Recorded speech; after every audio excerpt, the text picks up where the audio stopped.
묵상해야 될 그러한 말씀인 것 같습니다. 예, 그래서 이 시간에는 이제 구체적으로 이제 3절서부터 자, 하나님과의 올바른 관계가 확실하게 잘 되어지면 그것은 당연히 다른 형제들과의 관계, 또 다른 믿지 않는 사람들과의 관계, 그리고 국가와의 관계에 정확한 회복을 우리에게 가져다 줍니다. 그래서 이제 하나님의 뜻을 우리가 완전한 선하시고 받을 만하고 완전한 뜻이 우리가 무엇인지 입증이 되면 그 다음에 이제 제일 먼저 우리의 그리스도인으로서의 삶, 다른 형제들과의 삶을 우리가 점검을 좀 해봐야 되겠죠. 우선순위로 봤을 때. 예. 자, 그래서 우리 12장 3절인데요. 아까 우리 최지숙자님 질문하신 것처럼 이 번역은 지금 12장 2절의 끝부분의 번역은 받으실만 하며 이것을 이 acceptable을 지금 하나님께서 받으시는 것처럼 이렇게 사실은 했는데, 근데 제가 볼 때에는 뒤바뀌어서 하나님의 뜻은 우리가 받을 만한 그런 것으로 지금 보여집니다. 왜냐하면 하나님의 뜻이니까 하나님의 뜻인데 하나님이 또 받으신다고 하는 것 말 자체가 이 문법적으로 좀 어색하고요. 두 번째로는 하나님께서 우리는 이미 받으셨거든요. 우리 자신을 받으셨죠. 에베소서 1장 6절에 보면은 우리를 사랑하시는 그 아들 안에서 이미 받으셨다라고. 그래서 예수님이 우리를 대신해서 지금 머리로서 주님께로 하나님께로 가 있는 것이고, 그래서 이 문맥으로 봤을 때는 하나님의 뜻은 우리가 얼마든지 받아들일 수 있는, 그래서 수고하고 무거운 짐진 자들아 다 내게로 오라. 내 멍에는 가볍고 쉬우니 주의 명령들은 무거운 것이 아니니라. 왜? 하나님의 뜻을 우리가 잘 모르니까 굉장히 두렵고 이게 걱정이 되지, 하나님의 뜻을 우리가 확실하게 입증하면은 그것이 정말 얼마든지 순종할 만한, 받아들일 만한, 그렇게 보게 되면은 받으실만 하며라고 하는 그 번역이 좀 안 되겠죠. 그렇죠? 아무래도 오늘 참조로 하시고요. 자, 3절에 내게 주신 은혜를 힘입어. 예, 은혜. 바울뿐만 아니라 우리 모두에게 다 은혜를 주셨다는 것을 우리가 잘 아는데요. 내게 주신 은혜를 힘입어 너희 가운데 있는 각 사람에게 말하노니. 첫 번째, 마땅히 생각할 그 이상으로 자기에 대하여 생각하지 말고. 상당히 많은 그 형제 자매들 간의 관계, 또 좀 더 넓게 얘기하면 교회 생활에서의 문제는 사실 여기서 발생을 합니다. 분명히 아까 말씀드리기로 세상에 동화되지 말라고 했는데, 세상의 사고방식은 자기를 마땅히 생각해야 될 그 이상으로 항상 높이 평가하는 것이죠. 자아를 드높이고. 근데 여기 보면은 지금 마땅히 생각할 그 이상으로 자기에 대하여 생각하지 말라, 이렇게 지금 이야기를 했는데요. 심지어는 우리에게 상당히 좀 충격적으로 들릴지도 모르는 그런 구절들이 성경에 많이 써 있어요. 그거를 또 오해해가지고 완전히 또 자기를 비하시키는, 하나님께서 평가하는 것 이하로 자꾸 비하시켜서 그것을 겸손, 그래서 false humility죠. 이게 진짜 겸손이 아닌 또 이상한 겸손을 또 보이는 경우도 많습니다. 자, 우선 이 생각할 것 이상으로 생각하지 말라는 구절, 성경에서 다른 구절 비교하면서 한번 확인해 보겠습니다. 빌립보서 2장 4절. 빌립보서 2장 4절. 로커맨 박사님의 그 주석인가요? 거기에 보면은, 또 설교에도 보면은 이 구절이 이 구절이 제대로 지켜지고 순종되면은 교회에 별 문제가 없을 것이다, 이렇게까지 얘기를 했고, 그래서 형제로서의 그리스도인이라면 이 말씀을 붙들어야 된다고 아주 강조했던 말씀인데 전적으로 동감입니다. 빌립보서 2장 4절, 죄송합니다. 2장 3절. 4절은 아니고 3절입니다. 자, 무슨 일이든지 다툼이나 헛된 영광으로 하지 말고, 무슨 일을 하던 그것이 주님을 기쁘시게 하겠다, 또 하나님께서 나에게 시키신 일이니까 내가 기꺼이 기쁜 마음으로 순종하겠다라고 하는 동기에서 해야지, 내적 동기가 빗나가 버리면 안 되는 거죠. 교회 안에서 다른 형제, 그리고 반대로 다른 형제가 나에게 또는 다른 자매가 나에게 내가 주님을 위해서 하는 그 일, 봉사에 대해서 좀 비판을 하던 나쁜 시각으로 보더라도 하나님 앞에 자기가 양심에 꺼리낄 게 없으면 아무 문제가 안 되거든요. 거기에 대해서 우리 전혀 신경 쓸 게 없어요. 나중에 오해가 풀릴 수도 있는 거고. 그렇죠? 예. 그래서 하나님 앞에서 내가 양심이 꺾임이 없으면은 모든 문제는 쉽게 해결됩니다. 자, 그 다음에 뭐라 했습니까? 여기 이제 답이네요. 오직 겸손한 마음으로. 이때 겸손이라고 하는 마음이 바로 이제 lowliness of mind잖아요.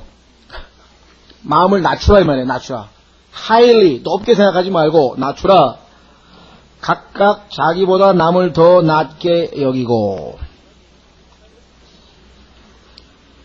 내가 다른 사람보다 못하네 다른 사람에는 뭐 비판을 하거나 해야 될 이유가 없는 거죠. 내가 지적을 하고 뭐라고 얘기하는 때는 항상 뭐예요? 내가 낫다고 생각하기 때문에 지금 얘기를 하는 거죠. 그렇죠? 자, 그래서 우리는 그 다음에 갈라디아서 6장으로 가시면요. 상당히 충격적인 얘기가 있습니다. 어떤 분은 야 이거 어떻게 이걸 해석해야 되나. 갈라디아서 6장 3절. 이는 만일 어떤 사람이 아무것도 아니면서 스스로 무엇이나 되는 것으로 생각하면 자기를 속이는 것이기 때문이라. 그러니까 여러분과 제가 아무것도 아니라고 생각을 해야지 그 이상으로 생각하면 스스로를 속이는 것이 된다. 그럼 이게 무슨 소리냐? 난 그래도 당당하게 하나님의 자녀인데. 맞습니다. 하나님의 자녀이고요. 예? 또 뭐 어떤 그 자기 자신에 대해서 어떤 정말 뭐 누가 봐도 객관적으로 저 사람은 IQ도 높고 머리가 좋다 그랬는데 하나 머리 나빠. 그런 거짓 겸손 얘기가 아니고 그런 얘기가 아닙니다. 자, 시편 39편 5절로 가면은 여기서 말씀하시는 바가 뭐냐면 하나님 앞에서 하나님 보시기에 그렇게 늘 생각하는 얘기지. 옆에 친구는 80점 맞았는데 자기는 90점 맞았는데 난 아무것도 아니야. 그러면 옆에 있는 사람이 얼마나 화가 나겠어요? 성경을 또 그렇게 생각해가지고 성경이 아무것도 아니라고 하라 그랬다고 또 그렇게 하는 사람이 있어요. 하나님 말씀은 항상 문맥을 통해서 봐야죠. 자, 시편 39편 5절에 보시면 바로 하나님 보시기에 시편 39편 4절부터 보시면요. 주여 내 종말과 내 날들의 한계가 어떠한 것인지 알게 하사 내가 얼마나 연약한 존재인지 알게 하소서. 예? 도대체 내 끝이 내 한계가 내 마지막이 어떤 정도밖에 안 된 내 인생 나날이 그거를 하나님 앞에 내가 곰곰이 생각하니까 무한하신 하나님 앞에 이게 몇십 년조차도 안 되는 이 세월을 여기서 사는 자로 전능하신 하나님 앞에 뭐 이런 모든 것을 바라보니까 하나님의 관점에서 나를 바라보게 되는 것이죠. 그래서 5절에 보소서 주께서 내 날들을 한 뼘만큼 되게 하셨사오니 손바닥 한 뼘밖에 안 되는 내 날이라고 하는 것이 내 시대가 주 앞에는 아무것도 아닌 듯 하오며 참으로 사람은 최선의 상태에서도 다 헛될 뿐이니이다. 내가 성령이 충만한 상태에 있더라도 그건 하나님이 나를 충만하게 해주신 것이고 다 하나님이 하신 거지. 그죠? 뭐 내가 뭘 자랑할 게 있느냐 이 말. 아무것도 없다. 그래서 고린도전서에서는 누구든지 자랑하려거든 주를 자랑하라. 바울이 그랬잖아요. 나의 나 된 것은 하나님의 은혜로다. 사람들이 이야 바울 그냥 기독교 최고의 사도고 고린도 후서를 읽어봐라 저렇게 고난을 받으면서도 이야 하면서 뭐 모르겠어요. 당대에서도 아마 그리스도인들 사회에 안 믿는 사람들이야 뭐라 그랬는지 모르지만 믿는 그리스도인들 중에서는 그래도 아주 최고의 영웅이 아니었겠습니까?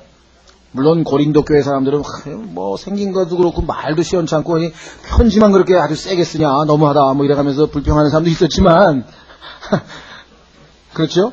그래도 영적으로 좀 깨어있는 사람 치면은 야 바울을 아마 follow me as I follow Jesus. 내가 예수님 따르는 것처럼 날 따르라고까지 담대하게 얘기했을 때도 그래 바울의 삶을 보면 그럴 말 할 수 있어 뭐 이랬을지도 모르겠어요. 바울 항상 뭐냐면 나의 나 된 것은 하나님의 은혜로라. 하나님이 내 은혜를 통해서 내가 이렇게 한 거고 결국은 뭐 영광은 하나님께 돌리는 거죠. 많은 그리스도인들이 하나님께 영광을 돌리지 않는 이유는 뭘까요? 그게 하나님을 통해서 하지 않고 자기 의로 자기 열심으로 자기 노력을 했으니까 결국은 자기 자랑할 수밖에 없어요. 자, 그래서 우리는 이 로마서 12장에서 첫 번째가 왜 이 말이 나왔을까? 한번 곰곰이 생각해 보니까요. 인간은 다 제멋에 산다고 다 대단히 자기가 대단한 존재인 것처럼 생각하고 사는 것 같아요. 보면 다들 겉으로는 겸손한 사람도 나중에 보면 그게 아니더라고. 다들 그죠? 그래 맞아 너 아무것도 아니야. 그럼 뭐라고 하면서 그렇죠. 예, 그러니까 자 그래서 마땅히 생각할 그 이상으로 자기에 대하여 생각하지 말라. 오직 하나님께서 각 사람에게 나누어 주신 믿음의 분량대로 냉철하게 생각하라. 자, 우리가 행할 수 있는 모든 선한 일은 믿음으로 이루어진 일이어야만 선하다고 하나님 앞에 평가를 받는단 말이죠. 그렇죠? 그런데 문제는 그 믿음을 나누어 주신 분이 하나님이시면 뭐 얘기가 다 끝났지 이제. 그렇죠? 내가 믿음으로 한 일만이 하나님께서 기뻐하시고 하나님이 인정하시는데 좋은 일이 되는데 선한 일이 되는데 문제는 그 믿음을 나누어 주신 분이 바로 여기 계시잖아요. 그래서 나누어 주신 분량대로 냉철하게 생각하라. 과거에 저도 그랬습니다만 이 구절을 읽으면서 때로는 자기 합리화를 시키는 사람이 있어요. 저도 많이 합리화를 시켰었는데 열심히 최선을 다해서 주님께 순종하지 않고, 그죠? 무기력하고, 자기가 이제 아주 제대로 헌신 안 하고, 그러면서, 믿음의 분량이 요거밖에 안 되니까, 내 믿음의 분량이 요거밖에 안 되니까, 이렇게 합리화했던 시절들이 아마 대부분 없는 사람은 없을 거예요. 그렇죠? 딱 부러지게, 내가 참, 주님이 나에게 은혜를 주셨는데 내가 순종 안 해서 죄송합니다. 이렇게 하면은 정말 그래도 정직한 사람인데 또 그렇지 않아요. 이브처럼 아담처럼 하나님께서 주신 저 여자가 먹으라 그래가지고 그냥 안 먹으려고 그랬는데 그냥 할 수 없이 먹었잖아요. 이런다고 또. 그러니까 우리도 할 수 없이 뭐예요. 성경 구절 중에서 혹시 나를 justify 시켜주는 거 없는가 항상 있어요. 그런데 참 희한해요. 죄 짓고도 보면요. 성경에 보면 다 둘러댈 게 다 있다고. 참 희한한데 그 중에 하나가 이거인 것 같아요. 근데 여기서는 지금 문맥에서 보면 그것은 아니죠. 하나님께서 만약에 내가 믿음이 부족해서 뭘 못한다 그러면 당연히 주여 나의 믿음 없음을 용서하소서 믿음을 더하여 주옵소서 그렇게 기도하라고 했잖아요. 성경에서. 그 얘기가 아니고 여기서는 하나님께서 우리에게 주신 그 교회 예수 그리스도의 몸된 교회에서의 그 위치가 있잖아요. 자기가 손이면 손 발이면 발 코면 코 이게 그런데 그냥 자기가 그런 걸 다 무시해버리고 그냥 완전히 혼자 모든 걸 다 독주하려고 하는 그런 잘못된 자세에 대해서 지금 지적하고 있는 거지. 자기가 얼마든지 믿음은 들음에서 나며 들음은 하나님의 말씀으로 말미암았느니라. 근데 자기가 교회도 빠졌어. 성경 공부도 빠졌어. 그리고 성경도 안 읽었어. 그럼 믿음이 점점 작아졌어. 그리고서 한다는 소리가 믿음의 분량이 하나님 요것밖에 안 주셨는데 이게 곤란한 얘기지 이건. 그거는 뭐예요? 믿음은 들음에서 나고 들음은 하나님의 말씀으로 말미암았다 그러니까 자꾸 들으면 뭐예요? 믿음이 더 생겨나는 거죠. 그러니까 여기서는 지금 하나는 믿음을 이것밖에 하나님이 안 주셨다 그렇게 우리가 핑계대서는 곤란한 구절인데 사실 이것 가지고 합리화시킨 사람을 많이 보았고요. 솔직히 고백해서 저도 그렇게 합리화했던 시절이 없었던 건 아닙니다. 조심하십시오. 그래서 이 구절 가지고 혹시 여러분 주변에 믿음이 약해서 이러면 믿음은 하나님의 말씀을 들으면 생긴대. 테이프 좀 들어. 그러면 된다. 그죠? 저는 그 말씀이, 들으면 정말 믿음이 생겨요. 어떤 형제들끼리도 그렇잖아요. 형제를 의심해. 자꾸 의심하다가 가서 한번 들어봐, 직접. 들으면 믿음이 생겨. 그 형제. 그러면 말이, 맞아. 이렇게 된다고요. 사람의 말도 그렇잖아요. 그죠? 사람의 말도. 그래서 직접 만나서.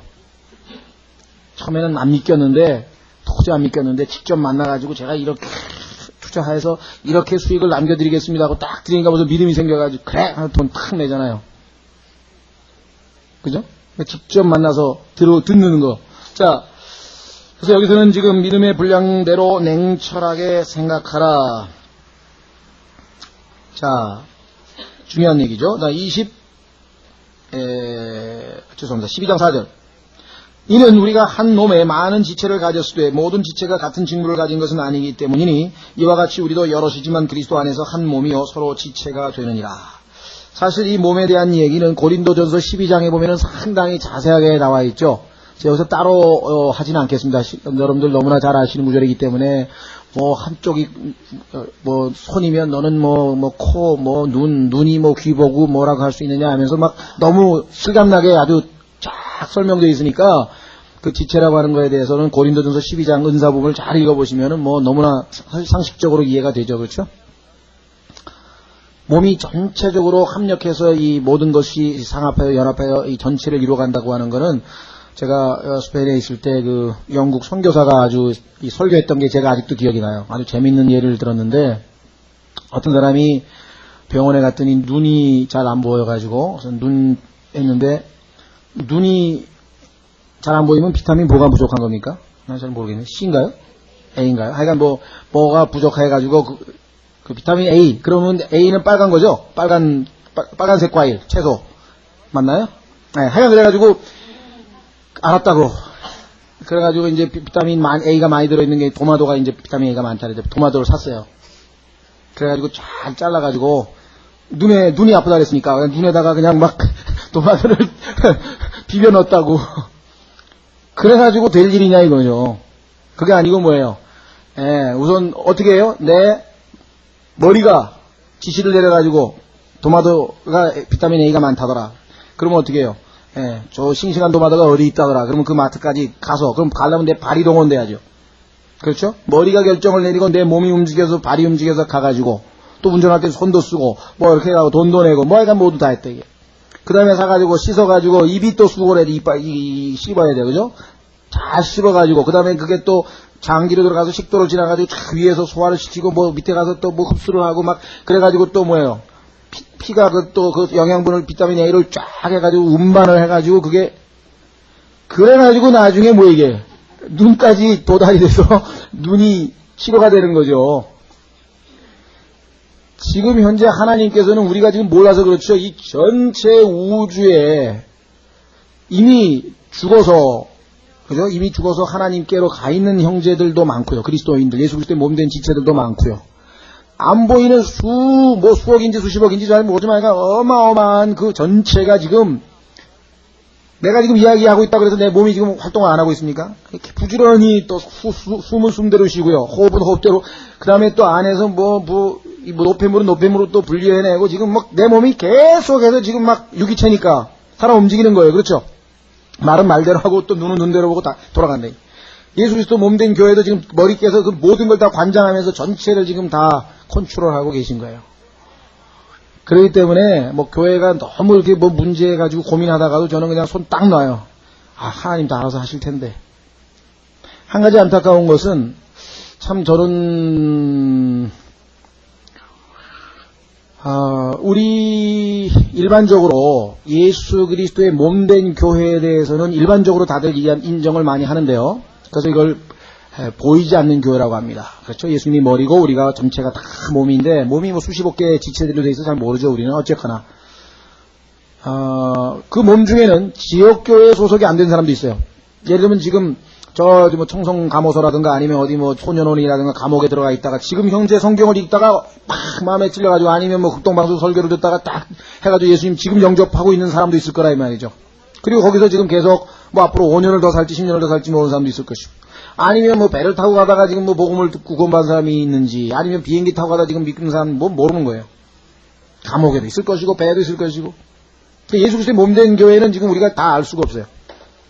다만 상식적으로 봤을 때도 지역교회 안에 제일 많겠죠. 지금 현재로서는.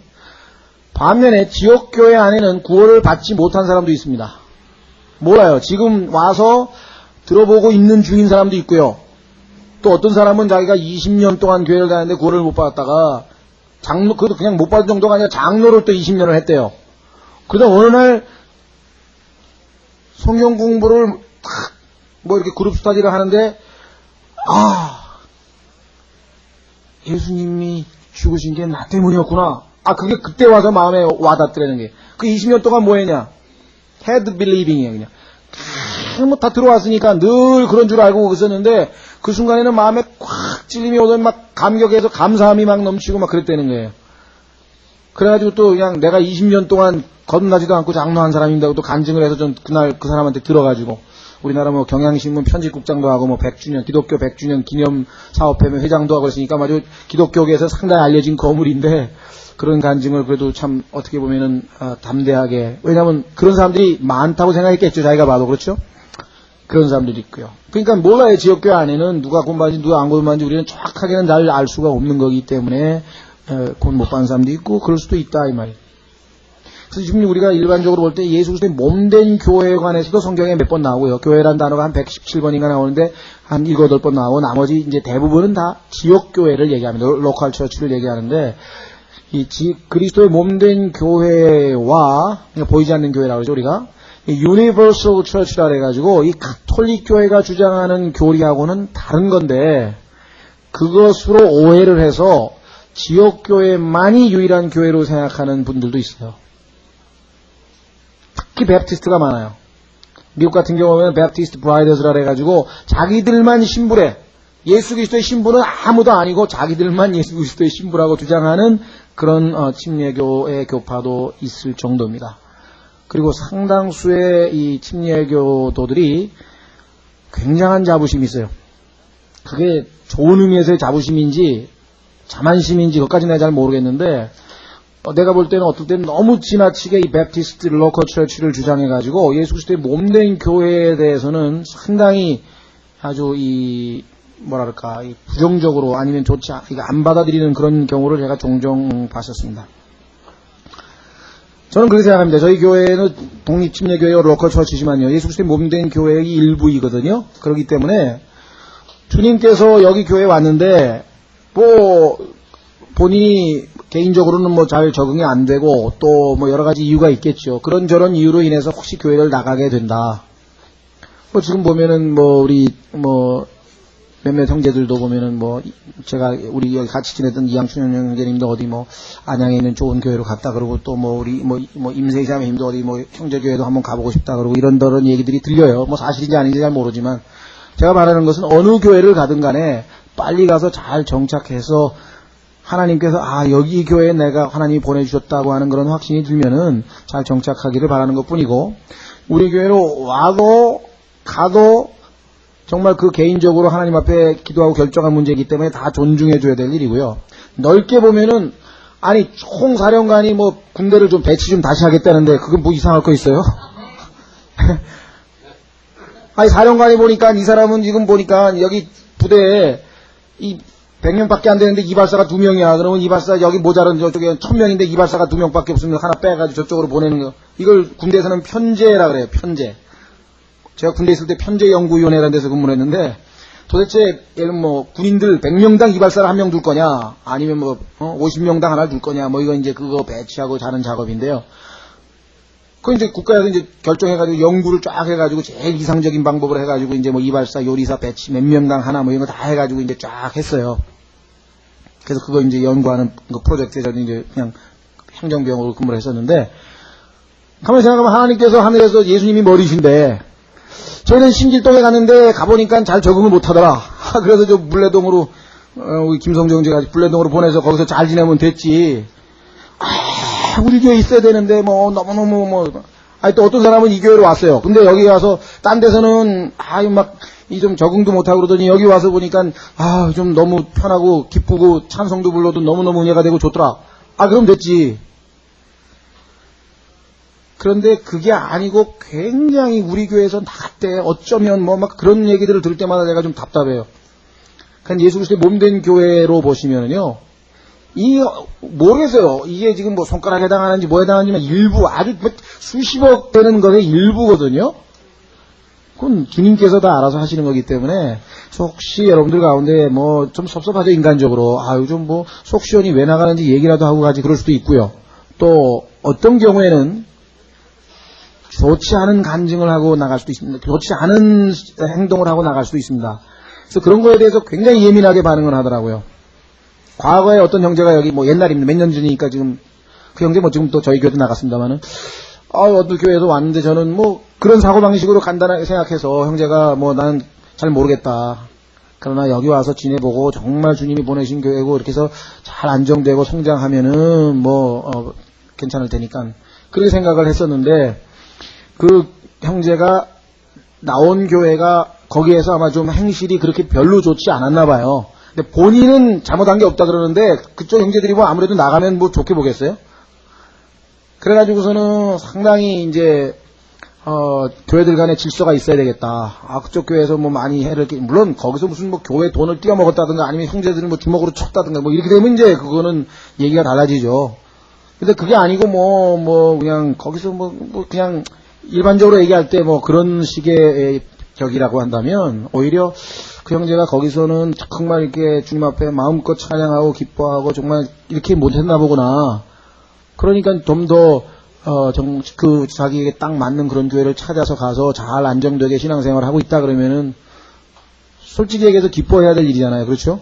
예수 그리스도의 몸된 관점에서 보자면은 저도 인간적으로 생각하면은 굉장히 섭섭해요. 좀 얘기라도 하고 가지 뭐 이러다가도 금방 생각을 바꿔먹는 거예요. 그렇지. 저 위에 있는 사령관이 이제 근무지 옮기려는데 갔는데 내가 이거 뭐 쫄다고도 아니고 저 밑에 그냥 있는 사람이 뭐라고 얘기하겠느냐. 왜? 우리는 모르잖아요. 전체를 봐야지만 퍼펙트하게 결정할 수 있잖아요.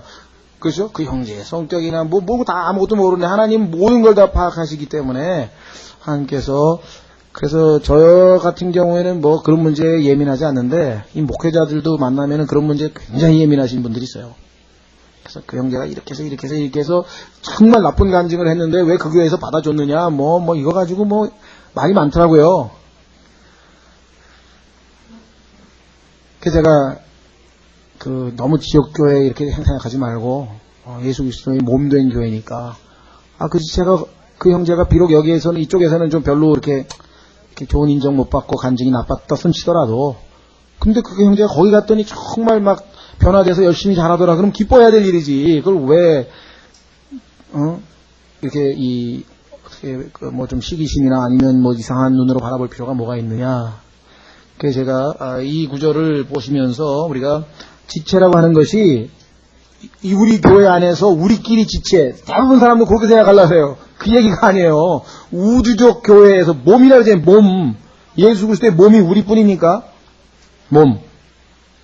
그래서 그런 관점에서 우리가 조금 더 여유 있게 그리고 우리보다는 주님이 훨씬 더 잘 판단하실 거니까 그렇게 좀 기도해 주는 마음으로만 하면 좋을 것 같습니다. 자, 그래서 이는 우리가 한 몸에 많은 지체를 가졌을 때 모든 지체가 같은 직무를 가진 것은 아니기 때문이니 이와 같이 우리도 여럿이지만 그리스도 안에서 한 몸이요 서로 지체가 되느니라 그 얘기를 했습니다. 그렇죠? 자, 그래서요 6절 그런즉 우리에게 주신 은혜에 따라 서로 다른 은사를 가지고 있으니 그렇습니다. 각자 다양한 이것도 고린도전서 12장에 자세하게 나와 있죠. 자, 대언이면 우리가 믿음의 분량대로 대언하고 자, 이 대언이라고 하는 말은 예언이라고도 하고 보통 이렇게 하는데 두 가지 견해가 있습니다. 예언이라고 하면은 우리가 그 범위가 좀 좁혀지죠. 그래서 미래에 대해서 하나님 말씀을 전할 때 우리가 보통 예언이라고 이렇게 좁은 의미로 많이 쓰고요. 대언하면은 조금 넓은 의미로 어떤 책망이라든가 하나님의 어떤 꼭 미래적 예언이 아니라도 과거의 잘못에 대한 책망이라든가 이런 것 있잖아요. 그래서 보통 이제 대언이라고 하는 말을 쓰는 분들은 자, 예언자들이라고 이렇게 한정 지어서 하게 되면은 예레미야라든가 이런 분들이 하나님의 사역에 보면은 꼭 예언만 한 거냐. 과거에 이스라엘 백성들이 잘못한 것에 대해서 하나님께서 경고도 하시고 책망도 하시지 않았느냐 이렇게 얘기를 합니다. 그래서 그런 의미에서는 저도 받아는 드려요. 다만 하나님께서는 예언이라고 하는 의미를 좀 넓은 의미로 쓰신다고 저는 또 생각도 합니다. 그게 무슨 말이냐면은 과거에 너희가 이와 같이 이렇게 잘못해서 지금 현재 이렇게 어려움을 겪고 있는데 지금이라도 마음을 돌이켜서 하나님 품으로 돌아오면 주께서 이렇게 해 주실 것이다. 이게 지금 이게 예언이거든요. 그러니까 예언 전체에 베이스로 깔려 있는 게 과거적 이야기라는 의미에서 책망이라고 하는 의미에서 봤을 때 이 예언이라고 하는 말을 써도 별 문제가 없다고 저는 생각을 합니다. 그렇게 아시고요. 자, 그 다음에 조심해야 될 것은 이 예언을 성경에도 없는 예언, 자기가 마음대로 하는 예언이 있죠. 그냥 아무나 소위 말하면 은사를 받았다고 하는 분이 턱 보더니 김영재는 반드시 목사가 돼야 돼. 왜 그러니까 내가 예언의 은사를 가지고 있는데 봤다 이거야. 뭐 이런 식의 예언. 예? 뭐 자매는 30살까지는 절대로 시집가면 안 돼. 뭐 이런 것은 성경에서 얘기하는 예언이 아니고 이거는 점이에요. 점. 이런 거는 그냥 디파이닝이에요. 그냥 척결해야 되는 것이고요. 그런데 얼마나 많은 그리스도인들이 그거를 예언으로 지금 착각하고 있는 거예요. 성경에 나와 있는 예언. 자, 제가 한번 예언할게요. 태성이 형제가 오늘 집에 가서 어머니 아직 구원 못 받으셨죠? 네, 어머니에게 복음을 전해서 어머님이 예수 하면 오늘 즉시로 구원 받으실 거야. 아멘? 그 예언이잖아요. 그렇죠? 주님께서 오시면 우리 교회는 아마 거의 다 휴거될 거야. 내가 보니까 다 구원의 간증이 있으니까. 이런 예언을 하라는 얘기지 그냥 무슨 점치듯이 뭐 이거 하자는 얘기가 아니거든요. 근데 고인도 교회 사람들이 아마 그런 그 남용을 해가지고 잘못된 게 들어와서 오늘날에는 뭐 예언하면은 이런 얘기하면은 그게 무슨 예언이냐고 막. 예? 자, 성경에 보십시오. 계시록 19장 10절. 계시록 19장 10절에 보시면 이렇게 나와 있습니다.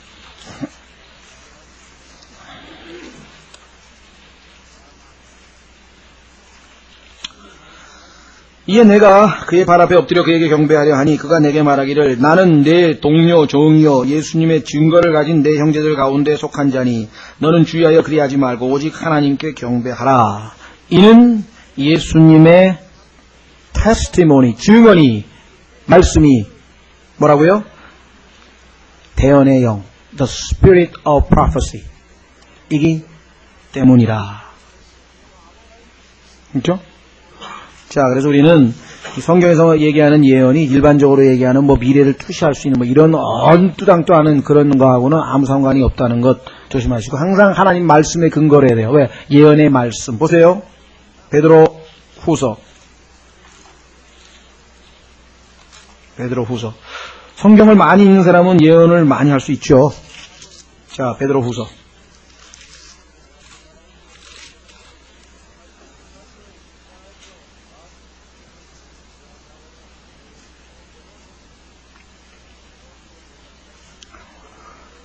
자, 베드로후서 1장 19절. 또 우리에게는 더 확실한 대언의 말씀도 있으니 여기서 더 확실하다고 하는 얘기는 앞에 나와 있는 그 무엇과 비교하기 때문에 더라고 하는 말이 나왔겠죠.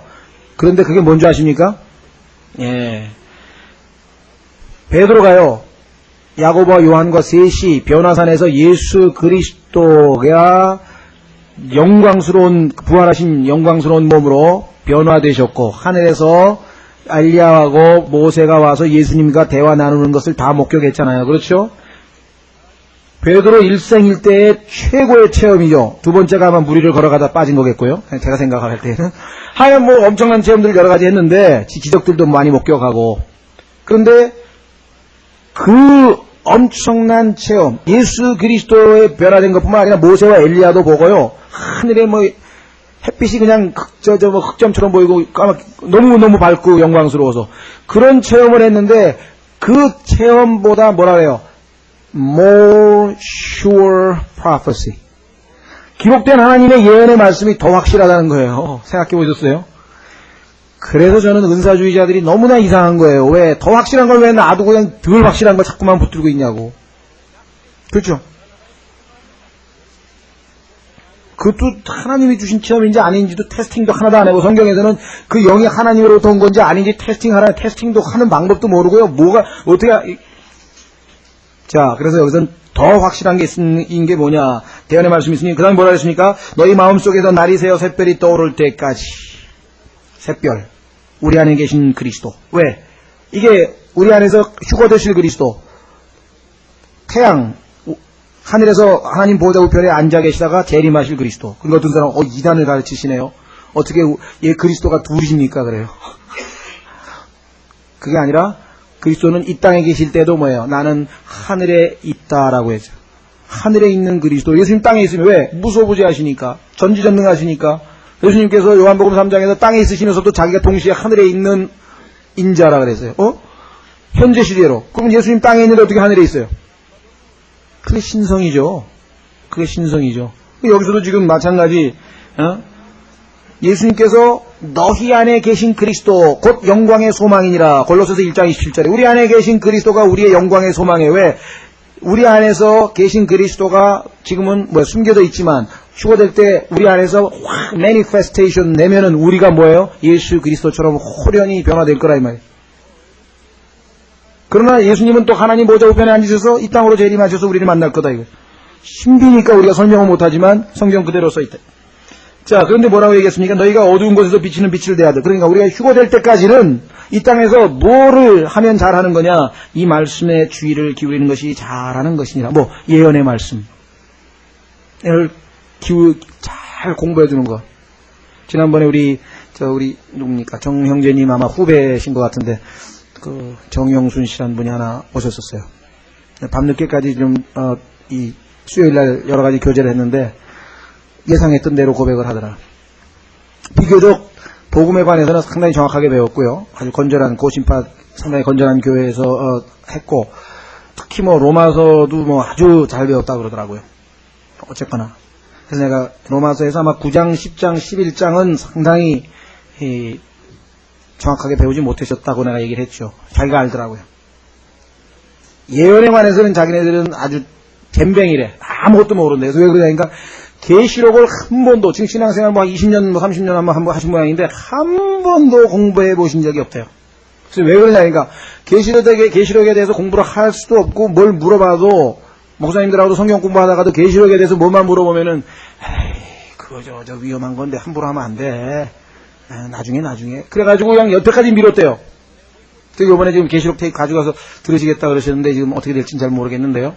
어쨌거나 그래서 내가 아이고 참 계시록은 하나님께서 그대로 듣고 읽고 행하면 복을 주신다는 책이고 1장 3절인가 기록도 있고 뿐만 아니라 성경의 결론인데 그렇잖아요. 창세기가 서론이고 결론인데 이 결론을 모르고 평생 성경 공부를 그렇게 열심히 했는데도 불구하고 그래서 본인도 그걸 자인을 하시더라고요.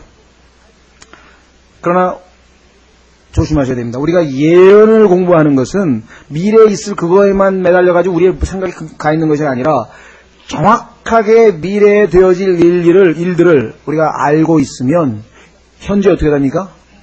대비를 하잖아요. 지금 일본 사람들은 지금 벌써 완벽하게 대비해놨다. 태풍 오는 거 지금 우리는 지금 온다 위험하다 이 소리만 하지 대비를 안 하잖아요. 지금 대비를. 근데 일본 사람들은 벌써 골프장이고 뭐고 다 지금 스톱이에요. 안 들어가요. 다 못 들어가요.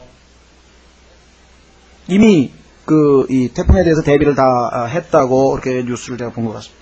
자, 그래서 그와 같이 매일매일의 삶에서 우리가 준비된 삶을 살기 위해서 우리가 그걸 하는 거지 맨날 그 미래의 어떤 되어질 어떤 호기심적으로 종말은 이렇게 된다더라 그 얘기를 지금 우리가 하려는 것은 아니다.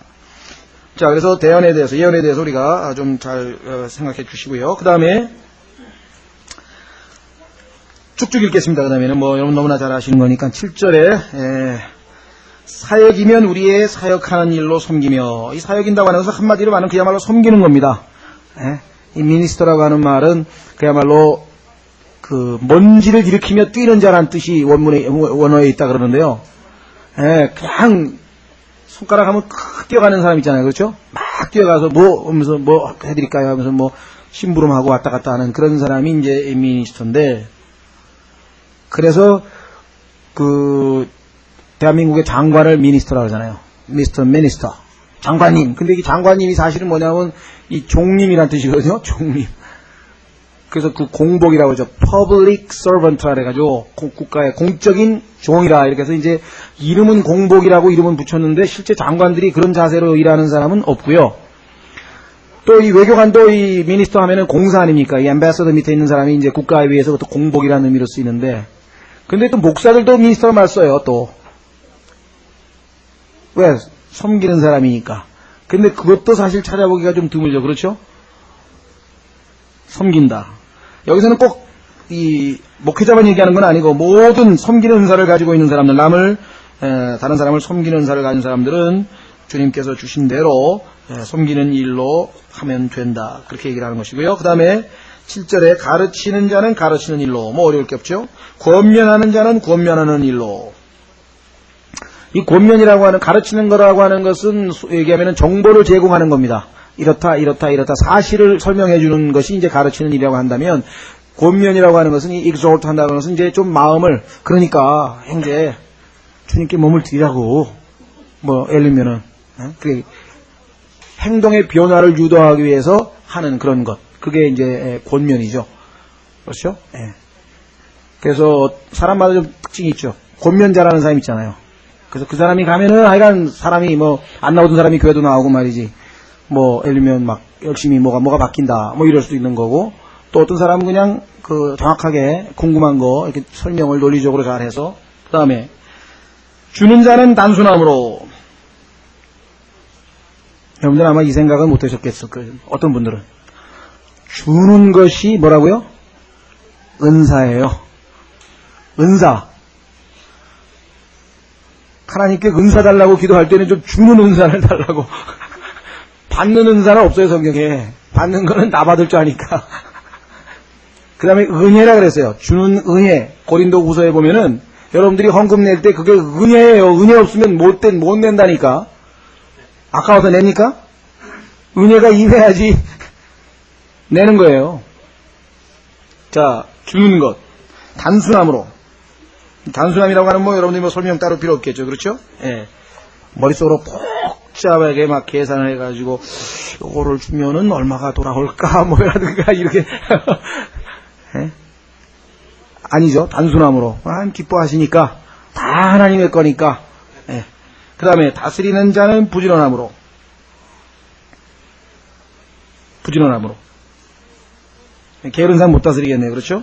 예. 다스리는 자는 부지런함으로. 긍휼을 베푸는 자는 즐거움으로. 이것도 참 실행하는 사람을 보기가 좀 드뭅니다.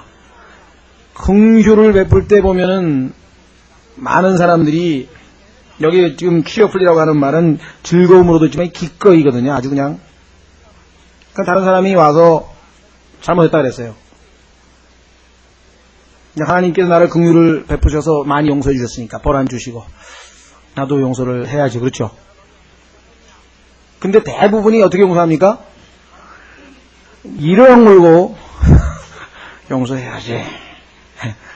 하나님께서 나를 용서하셨으니까. 머리로는 그게 돼요. 그렇죠? 머리로는 입력이 돼요. 그렇지. 주께서 용서하신 것처럼 너희도 용서를 하시니까, 아, 예수님이 나 같은 자를 용서했으니까 나도 당연히 형제를 용서해야지. 논리적으로 그렇게 된대. 근데 마음이 그게 잘 안 돼. 그래서 취어풀이가 잘 안 되는 거예요. 취어풀이 한 사람은 싹 잊어먹어야 되는데, 아, 그 다음에 형제 과거에 그랬잖아 하고 또 꺼낸다고 그거. 그러면 용서한 거야 안 한 거예요? 용서 안 한 거지. 하나님의 용서와 인간의 용서는 거기서 있죠. 하나님은 한 번 용서하면 진짜 용서야. 끝이야. 하나님 말씀은 그대로 돼요. 그렇죠? 빛이 있으라 그러면 빛이 있는 거야. 있을랑 말랑하다 없고 뭐 이런 건 아니고 그냥 항상 있는 거야. 우리는 사랑하라 해가지고 형제 사랑해 해놓고 그 다음에 뭐야? 미워하고 앉았어 속으로. 이게 틀리죠. 인간의 한계인 것 같아요.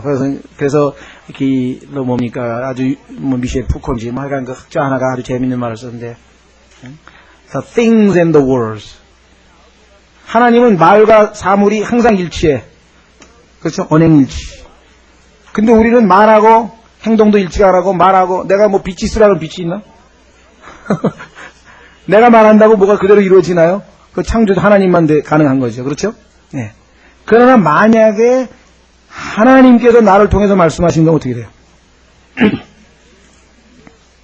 내가 막 그래 하나님께서 나를 긍휼을 베푸셨으니까 그래 나도 긍휼을 베풀게 용서할게 이거 하고, 하나님께서 나를 통해서 여기 나와 있는 것처럼 즐겁게 용서하시는 거하고는 틀리죠.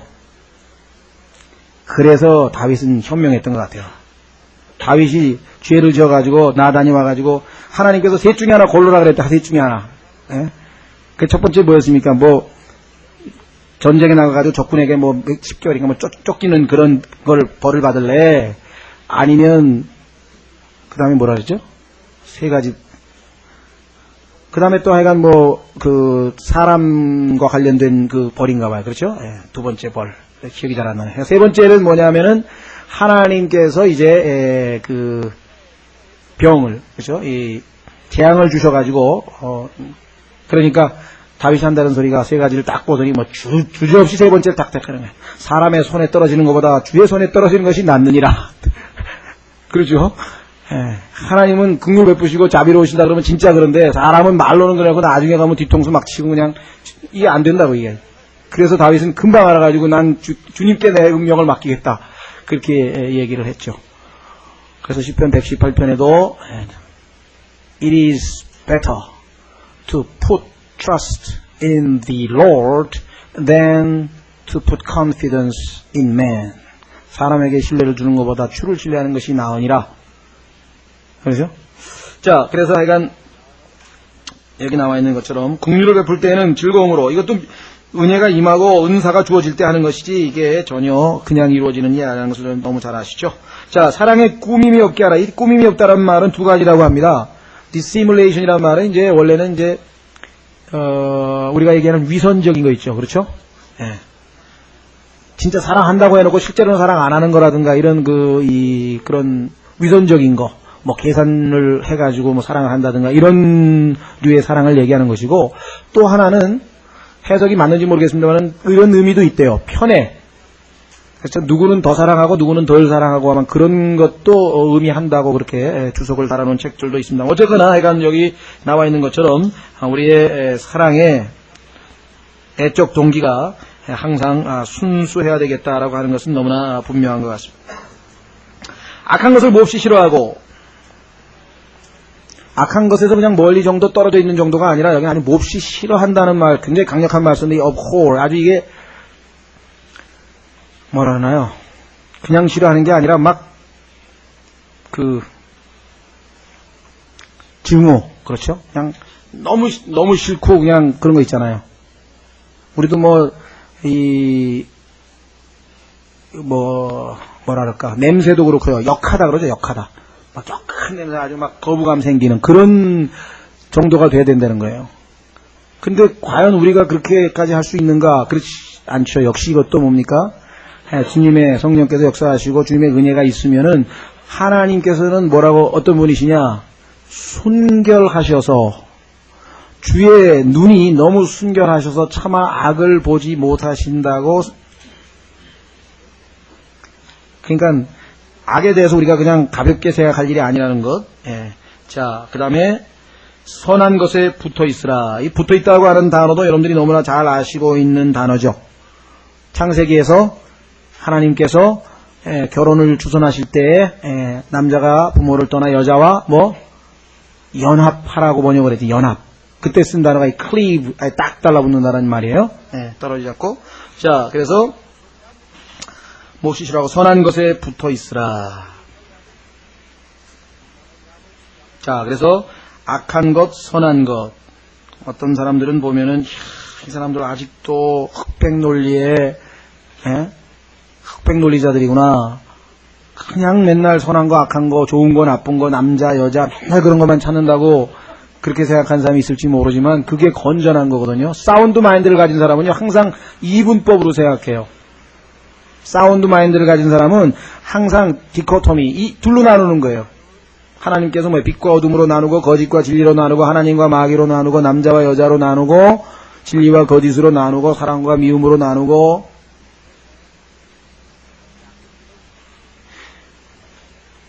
옛날에 최무령 씨인가 김지미 씨하고 이혼할 때도 왜 이혼하셨나요? 너무 사랑하기 때문에. 옛날에는 그게 멋있어 보이더라고요. 이야, 이상하다. 이 사람들은 그렇게 수준 높은 사랑을 했나? 난 또 그랬어요. 옛날에. 거듭나기 전에. 누가 이 닥터 집하고 영화를 탁 보더니, 지고한 사랑이라고 그러더라고요. 그래서 나도 뭣도 모르고, 야, 그런가? 그랬더니. 성경에 보니까 그게 뭐예요? 그게 간음이야. 그게 간음이라고. 집하고가 한 짓이. 에? 그리고, 뭐예요? 무슨 얘기 하려고 했나요? 예. 사랑하면 들러붙어 있으라 그랬지, 언제. 떨어지라 그랬지. 성경을 읽으면 둘로 쪼개야 돼요. 마귀는 어떻게 하는지 알아요? 소위 말하면 태제, 멋있는 철학 말이에요. 태제, 경, 안티 태제, 반, 신태제. 그러니까 요즘에 신테티스라고 하죠. 합성. 우리가 합성 섬유 있잖아요. 합성한다, 합성. 아니, 어떻게 진리하고 거짓하고 합성을 해가지고 뭐가 나와요. 근데 나온다는 거야. 정반합. 에? 하나님께서는 뭐예요? 뭐, 우리가 얘기하는 그, 뭡니까? 도둑질 같은 경우에, 예를 들면. 도둑질이든 거짓말이든 하여간, 그러면 뭐예요? 거짓, 진리, 둘 중에 하나밖에 없는데, 이 사람은 뭐라고 하냐면, 이쪽에는 거짓이고 이쪽은 진리면은 둘 중에 딱 서로 합할 수 없잖아요. 근데 이렇게 삼각형을 그려가지고 정반합을 해가지고, 비록 사실적으로는 거짓말을 했지만, 그것이 진리가 될 수 있는 케이스가 있다. 그게 뭐냐? 그게 소위 말하면 상황윤리라는 걸 말해요. 상황윤리. Situational ethics. 요 상황에서는 거짓말이 진리다. 어떤 뭐냐? 그럼 뭐 쉽게 이해하는 게 그거예요. 아, 이 사람은 지금 아주 건강한 사람인데 뭐 암에 걸렸다. 근데 이 사람은 그냥 저 위험이니까 약 먹으면 나 그러면은 그냥 날 건데 분명히. 아니요. 그러면 그때부터 난 죽었구나 그래가지고 더 절망해가지고 진짜 이제 암 걸려서 죽는다. 뭐 이런 거 있잖아요. 그러니까 이 사람을 살리려면은 거짓말 하는 수밖에 더 있느냐?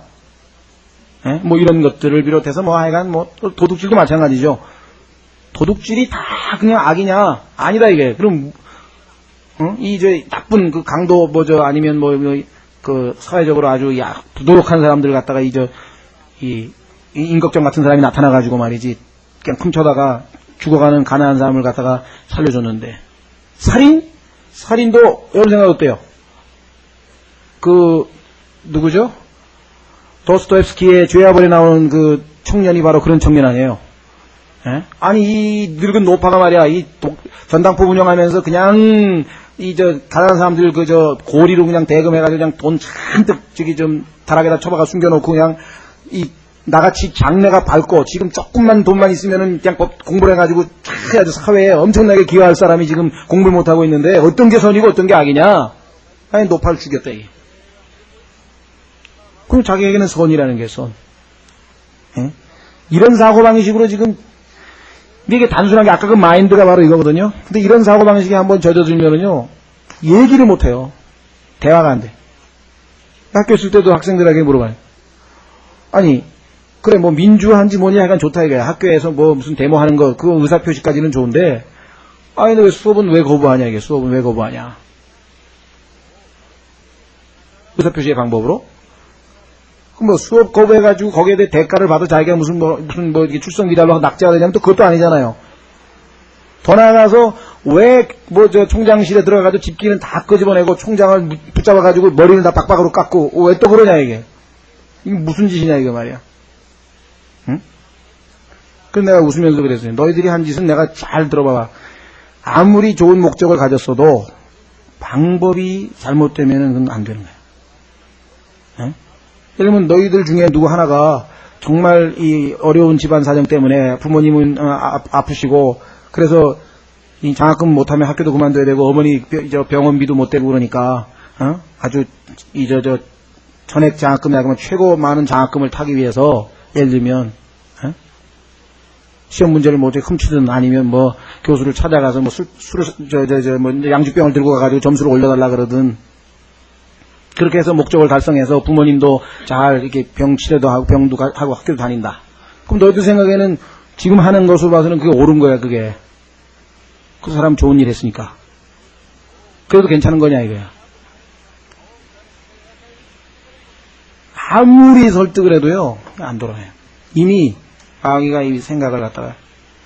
그 사람들은 우리를 뭐라 그러는지 아세요? 흑백 논리라 그래요. 앞뒤가 꽉 막힌 사람. OX. 당신 OX밖에 몰라. O면 O고 X면 그밖에 모른다. 자, 얘기가 좀 빗나갔습니다만 이게 보통 심각한 일이 아닙니다. 오늘날 모든 사람들의 사고방식이 선과 악이라고 하는 개념을 갖다가 없애버렸어요. 자, 다음 시간에 좀 더 자세하게 한 구절만 읽고 마치겠습니다. 오늘은. 자, 이사야서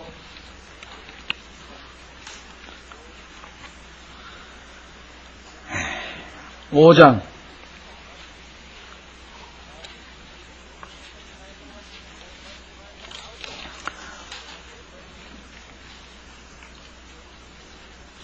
이사야서 5장이요.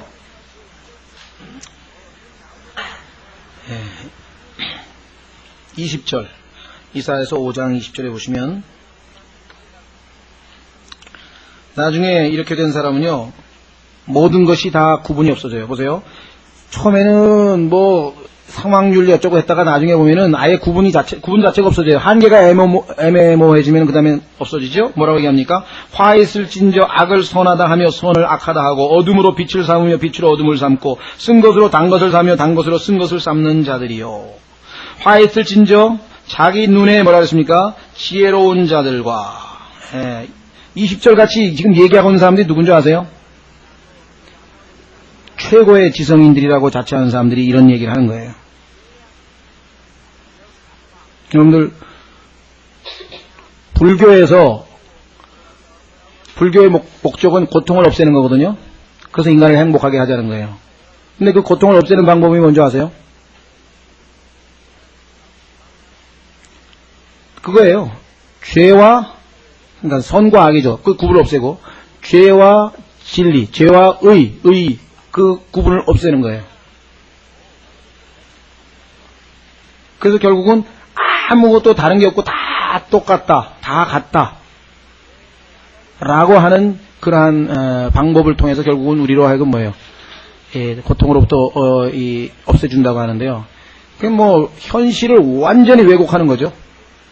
자, 여기 보시면은 바로 악을 선하다 하며 선을 악하다 하고, 이게 지금 그 불교고요. 그 다음에 힌두교에서도 마찬가지예요. 핵심은 다 똑같아요. 하나님께서는 항상 divide, 나누시는 분인데 이 사람들은 다 합해가지고 하나로 만들어 버리는 거예요. 솔직히 얘기해서 북한의 그 일반 국민들은 뭐 아니겠지만요. 위정자들 중에서 정말 노골적으로 우리를 정말 이 6.25도 일으키고 해서 많은 그 고통을 준 사람들이 있는데 사실 그거 지금 다 덮어버려야 되거든요. 용서 안 하자는 게 아니라 진실되게 뭐 한마디라도 하면 좋은데, 물론 그런 건 있을 거예요.